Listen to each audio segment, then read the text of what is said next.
এবারে বর্ষবরণ যে শোভাযাত্রাটা হয়েছে এটা এটা ঠিক বিশাল এবং আনন্দঘন হয়েছে, এটাতে কোনো সন্দেহ নাই। কিন্তু এখানে কয়েকটা বিষয় আমার দৃষ্টিতে এসেছে। একটা, মঙ্গল শব্দটা বাদ দিয়ে আনন্দ না হয়েছে, আনন্দ দিয়েই শুরু হয়েছে শোভাযাত্রাটা, কিন্তু এই মঙ্গলটাকে পরিবর্তন, এটাতে কি এসছে আমি জানি না। কারণ মঙ্গল শব্দটা, মঙ্গল শোভাযাত্রা, এটা কিন্তু ইউনেস্কোর স্বীকৃত।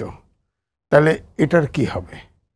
আমরা কি ইউনেস্কোর স্বীকৃতি থেকে বাদ পড়বো, নাকি নতুন করে এটাকে আমরা আবার আবেদন করে আমরা সংগ্রহ করব? এক। দুইটা হলো, এই প্রথম কিন্তু আমি সেই পূর্ব পাকিস্তানের কথা মনে হচ্ছে, আইয়ুব খান ঠিক আমাদের যে ফ্যাসিবাদী নেতার যে মুখোশ দেখানো হয়েছে, আইয়ুব খানের এরকমই কিন্তু আমরা তাকে কিলার হিসাবে আমরা দেখিয়েছি, আন্দোলন করেছি।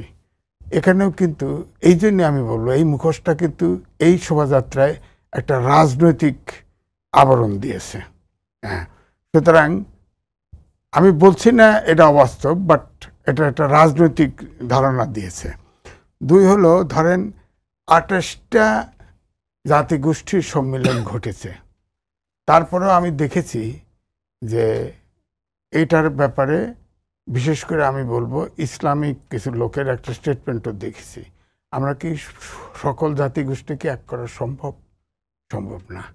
তাহলে এই যে শোভাযাত্রায় যেসব জিনিস ব্যবহার করা হয়, এটা তো ইসলাম অনুমোদন করে না, যার ফলে তাদের ভিতরে কিন্তু রিয়াকশন থাকে। কিন্তু মঙ্গল শোভাযাত্রা এটা দীর্ঘদিন হচ্ছিল, ইউনেস্কোর স্বীকৃতি পেয়েছিল, অনেকে রিজার্ভেশন থাকলেও এটা মেনে গেছিল। এখন আনন্দ শোভাযাত্রা হয়তো মেনে যাবে, কিন্তু সবাই, আমরা যেটা বলি যে সবার সম্মিলন, এটা সবার সম্মিলন কিন্তু ঘটে নাই। দুই, আনন্দটা কিছুটা জোর করে, নিরাপত্তা বেষ্টনীটা কঠোর ছিল, এত কঠোর কোনোদিন দেখিনি। যেমন জমায়েত হয়েছে তেমনি নিরাপত্তাটা ভয়ঙ্কর। কারণ এটাও ঠিক যে আগুন দিয়ে কখনো ওই ফেসিবাদী মুখোশ বা এই জাতীয় কিছু পোড়ানো হয়নি, এ কারণেও হয়তো নিরাপত্তা নেওয়া হয়েছে।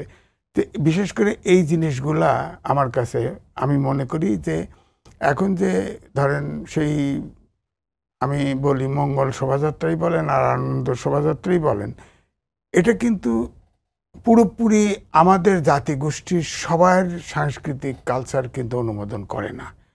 এখানে বিশেষভাবে আপনি বলবো যে ইসলামিক দর্শনের যারা মানুষ, তারা কিন্তু এটাকে অনুমোদন করে না। কারণ এখানে অনেক কিছু পাখি, বাঘ, বানর, সাপ, অনেক কিছু দেখানো হয়। এটা এক ধরনের পূজা বলে মনে করা হয়।